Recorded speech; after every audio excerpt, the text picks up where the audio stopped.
How can you take advantage of someone who gave you everything before you could even ask for it? How can you take advantage of someone who gave you everything before you could even take it? My dear brothers and sisters, how can you take from someone who has no attachment to nothing? Do you think you took advantage of that person, or you just made a fool of yourself? What an amazing time to be alive. We are so grateful. Very, very grateful, my dear brothers and sisters. We have come into an age, a time, where not only is the knowledge abundant, but we are living it and experiencing it, channeling it, expressing it accordingly, and understanding it. And we are grateful. We are grateful. I know y'all are grateful wherever y'all is at. My dear brothers and sisters, it is very, very important that we get to tap into the practical aspect of some of this knowledge. Knowledge is very, very fascinating, and once you go digging deep, you would realize how truly knowledge sets us free. And not just from books, because even we as we are woven and fabricated with such great wisdom that once we start wanting to get to the bottom of that which we are, we now find ourselves going closer and closer to the real divine source, because we are literally projections of this higher, the highest form of wisdom even. Imagine yourself to be a book of itself, a book with so many different chapters that you have not even tapped into. You just read the first page and you were not really so enticed by it because you were more enticed by external objects and external factors that have been put in place on purpose to get you to not want to investigate the reality of the book that you are.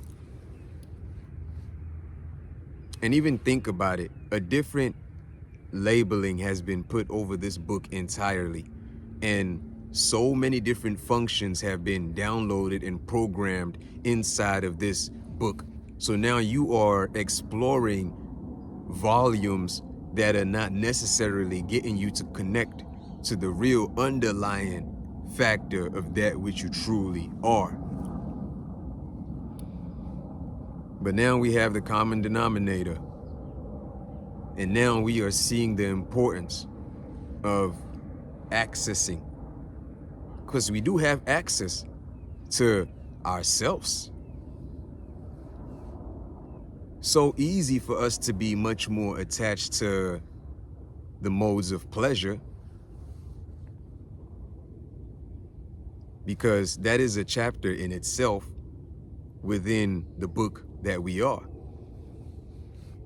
But once we go deeper, once we see that pleasure is good, but what is this factor that instilled the notion of pleasure, then we see that it even gets deeper. When we want to talk about the feeling of bliss, and not the bliss that comes about through ignorance that eventually leads to pain, we are talking about the bliss that comes about from pure, accurate knowledge. The bliss that gets us to appreciate the creation of the Creator, which we are part of this creation. And we also get to appreciate the creations that are projected from our minds without letting it control us.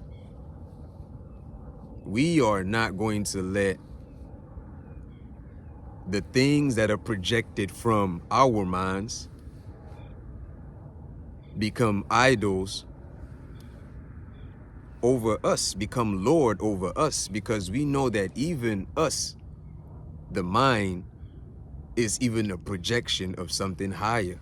So it'd be ignorant of us to worship anything else that comes out of our own minds. My dear brothers and sisters, before there was AI, there was I am. Oh yeah.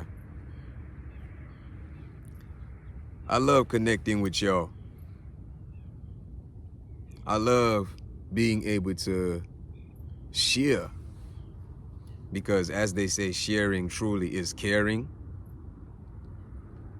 You would truly know what a man cares about by what he shares. You would truly know what a woman cares about by what she shares. Sharing truly is caring.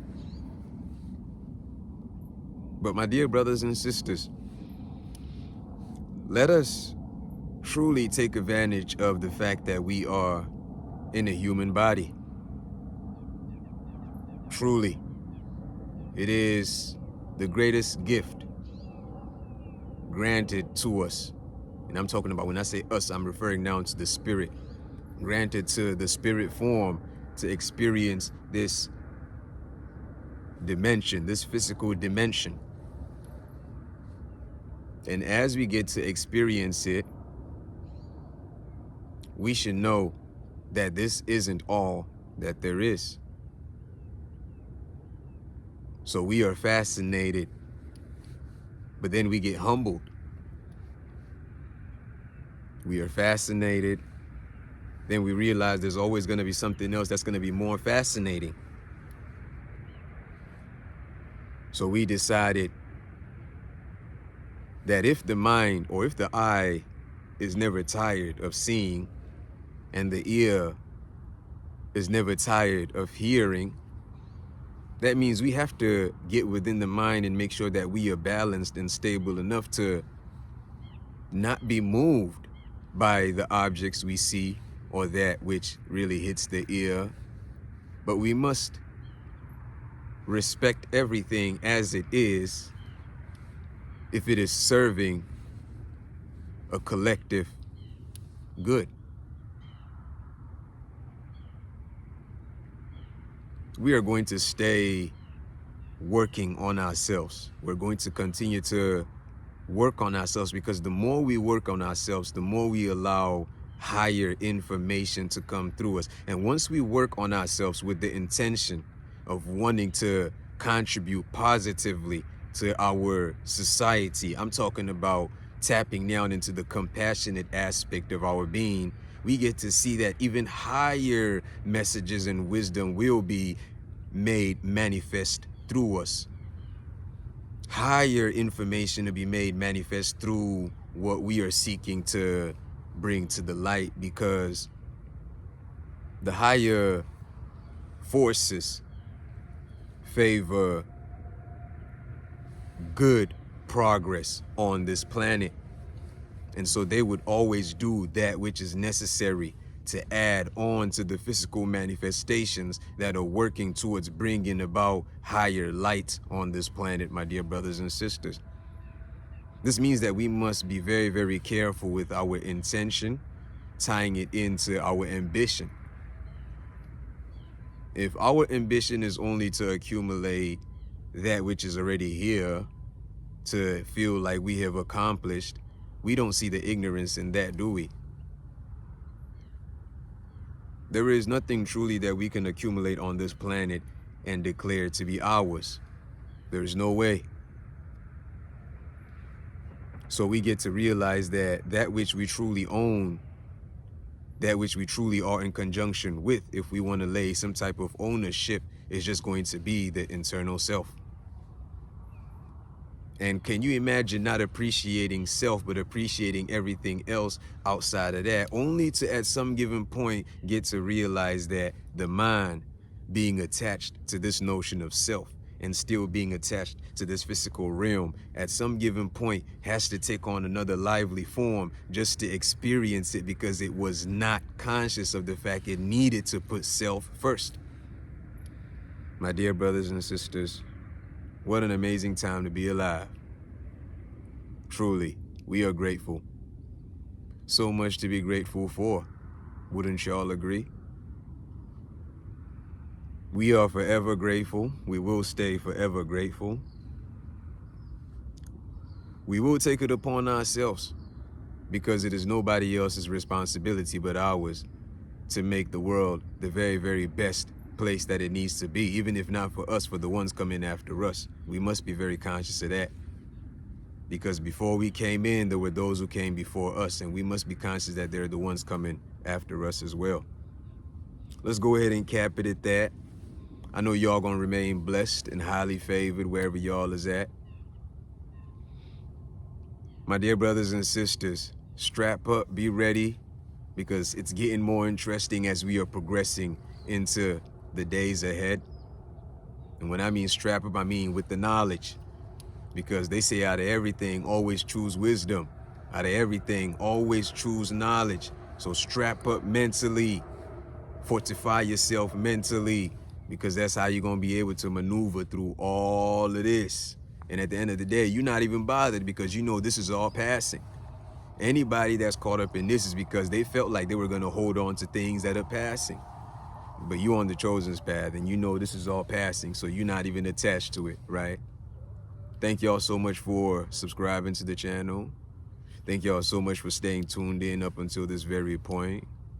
Thank y'all so much for being amazing light workers, stepping out into the world and brightening up people's days, transforming, transmuting.